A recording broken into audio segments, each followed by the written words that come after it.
Suppose you come to a cinema, to a movie, and down there you look up here on the screen, and there is a story. There are people in the screen. They are interacting with each other, and down there you cry. You believe that what is happening on the screen is real, and that is why you shed a real tear, and you have real emotion. The suffering is real, the tear is real. But when you come up and you touch the screen, you don't see any person. It's only light, flickering light. You cannot talk to people. You cannot invite them to have tea. You cannot stop them. You cannot ask a question. Because this is not real. This is only a movie. Something not real and yet can create real suffering. The memories of the past are not real, are not reality. They are only pictures. And every time you watch the picture, you suffer. And that is why we are advised not to go back to the past and live in the past, get caught in the past. And that's part of the practice of living in the present moment. Mindfulness is to learn to live in the present moment, not to allow ourselves to slip back to the past in order to relive the past 1 time, 2 times, 3 times. If you have suffered in the past, and if you continue to suffer, if we go back to watch the film, we suffer again and again and again. Suppose you are a boat person. You have crossed the ocean and arrived safely and accepted into a third country. And you are now safe, you have a job. But you still have a picture of the ocean where you navigated as a boat person. Every time you see the ocean, you suffer. Because at that time you risk to sink at any time and devoured by the fish. Because crossing the ocean is very risky, and hundreds of thousands of people have died in the sea. So you still have that memory, you still have that picture taken. And that picture, every time you look, you feel the suffering again. But in fact, it is only a picture. You can get drowned, you can die in the ocean, but you cannot die in a picture. So something not real can create real suffering. And that is why we should tell ourselves, we should tell the child, the suffering, the wounded child in us, that she should not suffer anymore. We should take her hand and invite her to come to the present moment and to witness to all the wonders of life that are available in the present moment. Come with me, dear one. We have grown up. We are no longer afraid.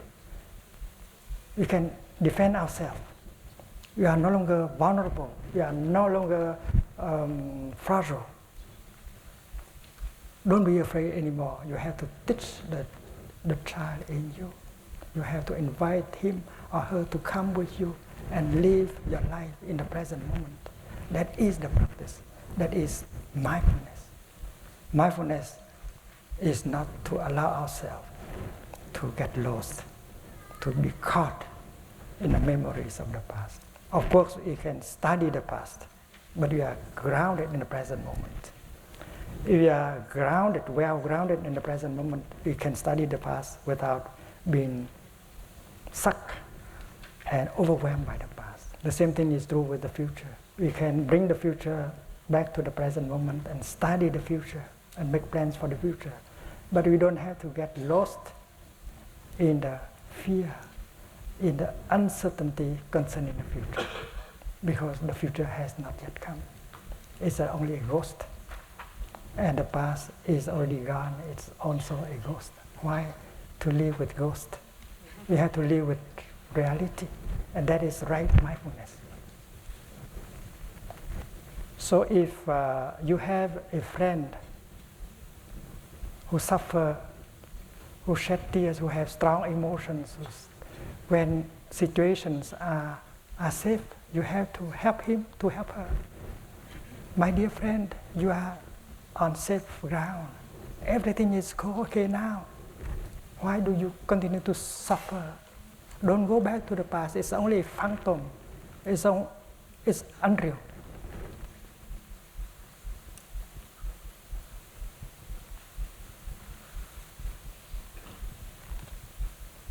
And every time we are aware that these are only movies and pictures, not reality, we are free.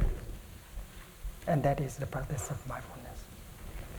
Yesterday we spoke about many pairs of opposites as views, like the views of being and the views of non-being, the view of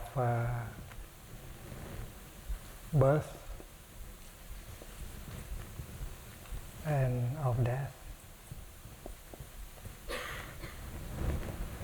This morning when we speak about the cloud and the sheet of paper, we learned that the nature of the cloud as well as the nature of the sheet of paper is the nature of no birth and no death. Overcoming the notion of birth and death, and you have non-fear. The notion of being and the notion of non-being also can create a lot of fear. A right view consists in overcoming both notions, being and non-being. And it is possible to observe, to meditate in order to overcome. Suppose we speak about kiếm cho thầy cái độc quyền. We speak about the little flame that the match can produce.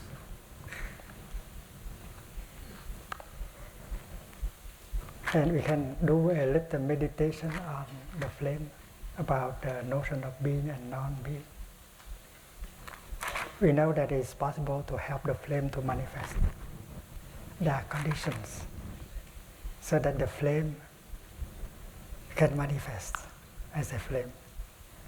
Before the sheet of paper appears, we know that the sheet of paper has been there in its condition.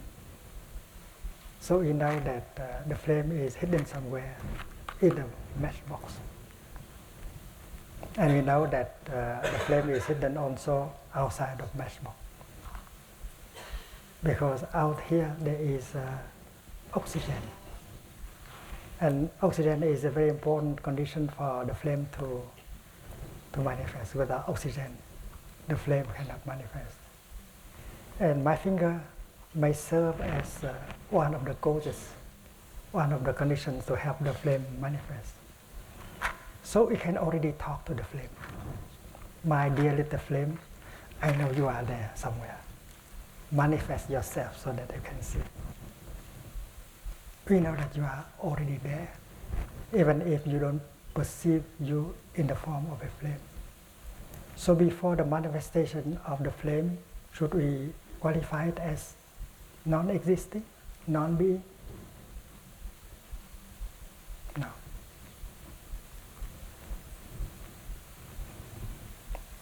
With our practice of looking deeply, we see that everything manifests based on conditions.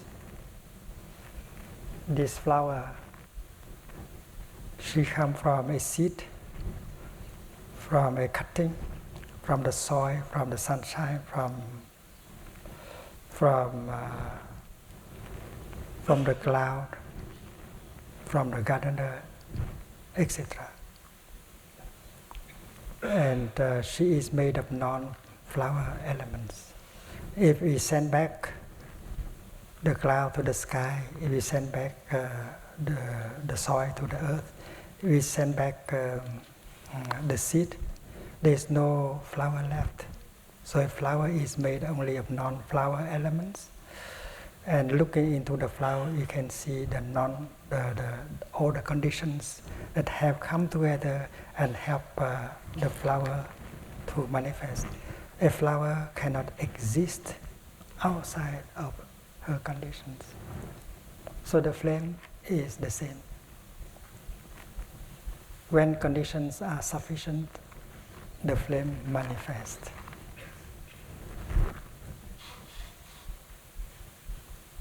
So it is possible for a meditator to already see the flame before its manifestation. That is why I say, my dear flame, I know you are somewhere there already. So please manifest. And the flame tells us, it's okay. Thầy, the Sangha, if you help, I will, if you help me with the last condition, I will manifest. And then we are providing the last conditions, which is a movement of my fingers. And the flame is manifested. So you have the tendency to call the flame existing now. The flame is in the realm of being. But we tend to think also that before manifesting, the flame belongs to the realm of non-being. But reality transcends both notion being and non-being. Because we already know that before manifesting in its form, the flame already is there in its condition. So it is very important to see, to recognize the wrong view. Suppose this is representing time, and this point represents birth, and this point represents death.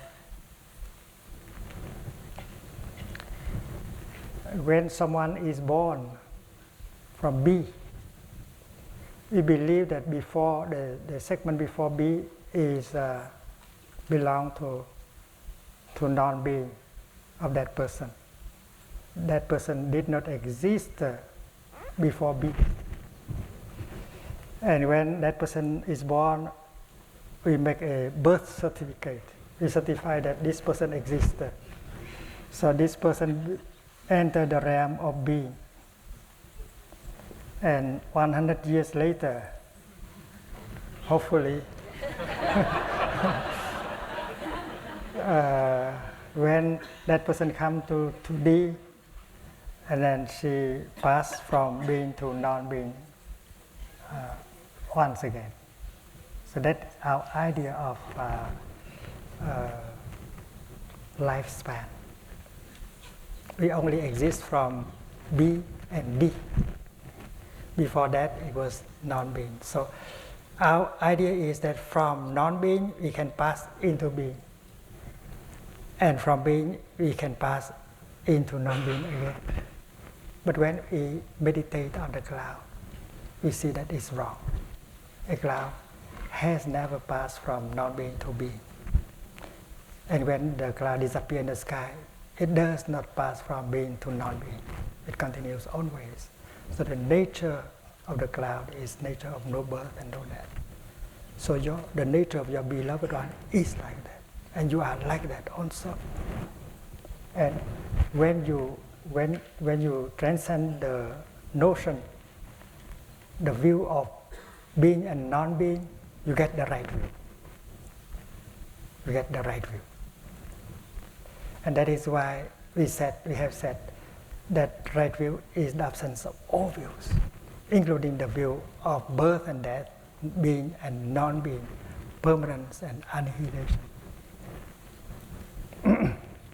Suppose I want to light this candle using another candle. and I produce another flame.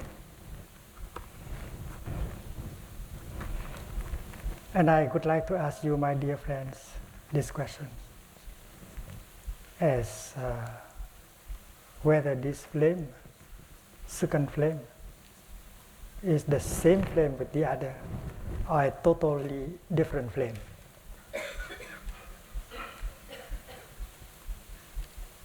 That is meditation. When you take the family album and look for your picture when you were 5 years old, you see that the little boy or the little girl is so different from you now.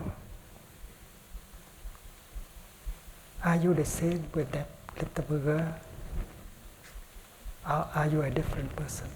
You look so different. As far as form is concerned, feelings, you have very different feelings, perception, mental formation, and consciousness. You are quite different from that little girl, that little boy. So are you the same with that little girl, or you are a totally different person? So that is another set of notions called sameness, otherness. Not one, not a different one. Not the same, not a different, totally different one. The other day we spoke about the seed of corn and the young plant of corn. And we can ask the young plant of corn, are you the same with the seed of corn that I planted before? Or are you a totally different entity? The answer must be, you are neither the same nor a different one. You are neither the same with that little girl in the picture, but you are not entirely a different person. So the notion of sameness and otherness is also a couple of notions that you have to transcend in order to get the right view.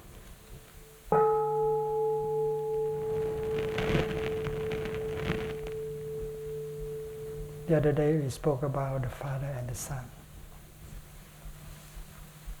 The Son might believe that he is a totally different person. It's like the plant of corn does not believe that he has come from a seed of corn. But the hard fact is the Son is the continuation of the Father, and he is his Father. It's like the plant of corn is the continuation of the seed of corn. He is the seed of corn. And the fact is that the notion of sameness and otherness should be transcended for you to see the truth. Now we come to a pair of notions that is so crucial in our studies of right view, subject and object. When we speak of a perception, in fact, in the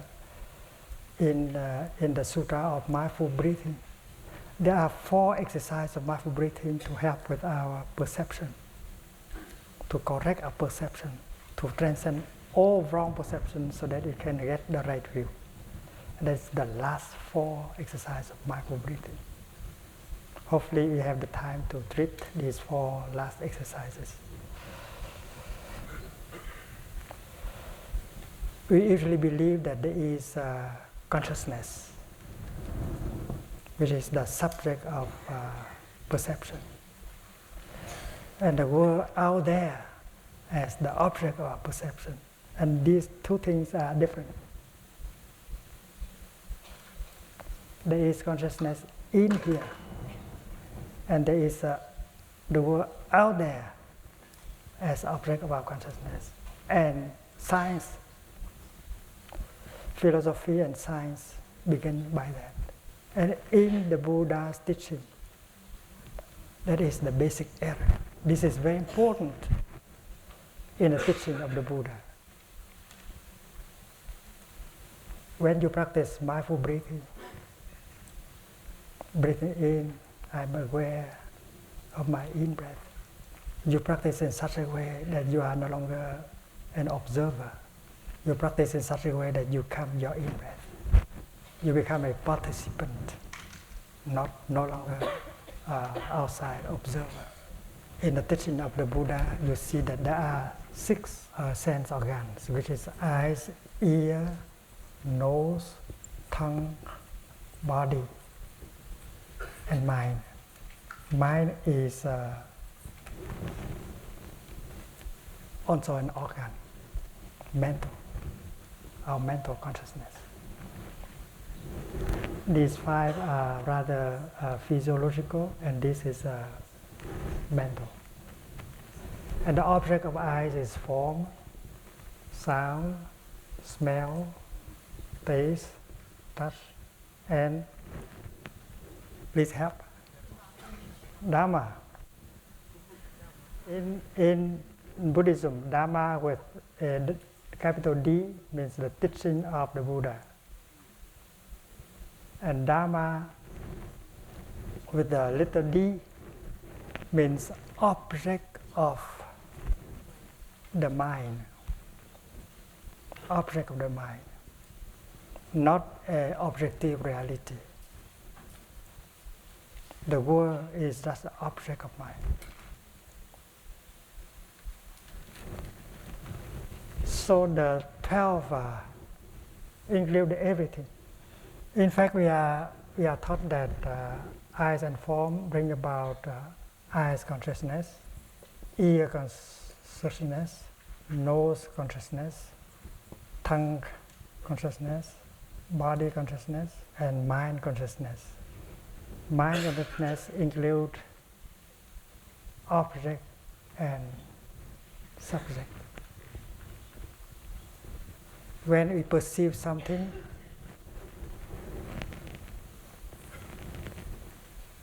that something is the object of our consciousness. This is subject, this is object, and subject and object, they manifest at the same time and together.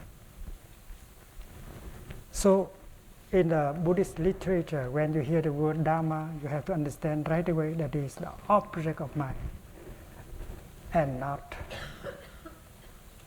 an objective reality outside.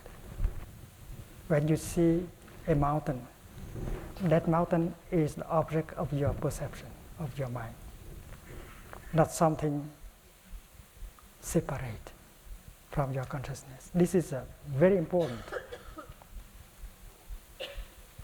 because to see always to see something, always means to see something. To hear means always to hear something. You cannot hear nothing. You have to hear something, you have to see something, you have to think of something. And the mind, the object of mind can be form, sound, smell, taste, touch, whatever. An idea, an image, and so on. So if you believe that there is a subjective consciousness that exists separately from the object of your consciousness, if you believe that there is an external world that exists separately from your consciousness, you are caught in a kind of error called a double grasping. Because you are caught by this and by this as 2 different things. So right view is the possibility, is possible only when you overcome the view of subject and object as 2 separate entities.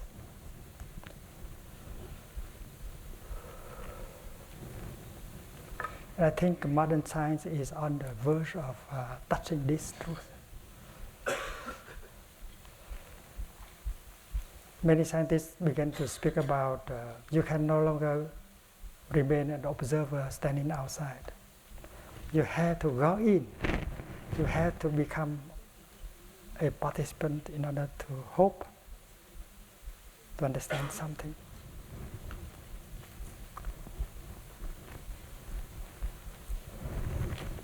And the world, you think that it's something that is not you. The world that you observe is yourself. The mountain, the river, the sky, the stars, everything is the object of your consciousness. Is your consciousness. They say that sometimes appear like a wave, and sometimes else appear like a particle. According to our way of inquiring. If we inquire in such a way, and then in terms of particle, it appears to us as a particle. But we inquire in terms of wave, and then that particle will appear to us as a wave. So it is possible to call it whether a wave or a particle. And that particle can be everywhere at the same time. It's like your mind. There's a well-known British astronomer, physicist, Arthur Stanley Eddington.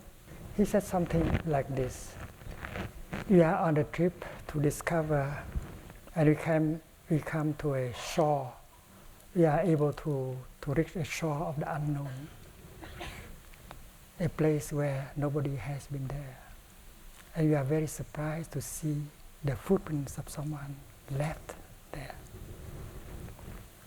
Before that, we didn't believe that anyone has come here, because this is the territory of the unknown.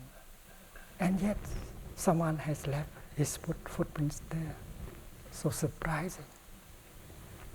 So we come to have a deep look, and we discover how strange it is our own footprints. I said the way a modern physicist said, the world, the so-called objective world, it is our mind. It's the object of our mind. And the Buddha said it in the very beginning. Dharma is the object of mind. In the Sutra on the 4 foundations of mindfulness, you study 4 realms: body, feelings, mind, and object of mind, not reality, not objective reality. Scientists of our time are making effort in order to overcome what we call it double grasping. And if scientists can overcome the double grasping, if they no longer discriminate between the consciousness in here and the reality of the world out there, and then they have a chance. When we meet the terrorist,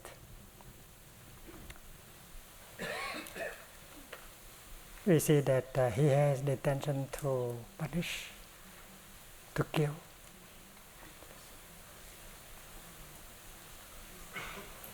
And we tell him that it's not good killing. But he doesn't listen to us.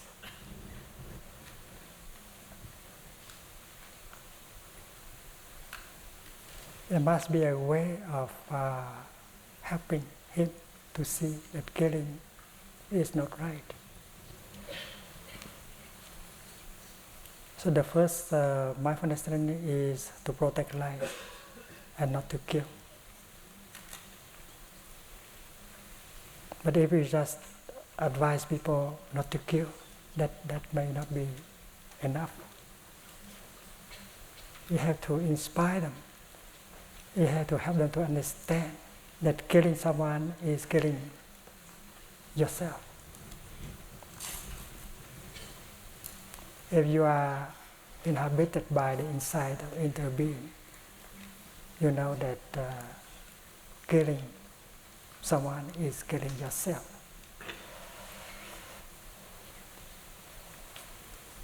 And that is why the first mindfulness training, not to kill, to always protect life, should not be just a commandment.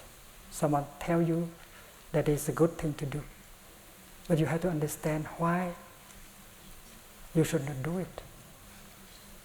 Because if you touch the inside of inner being, if you are free of the double grasping, and you see very clearly that killing him is to kill yourself,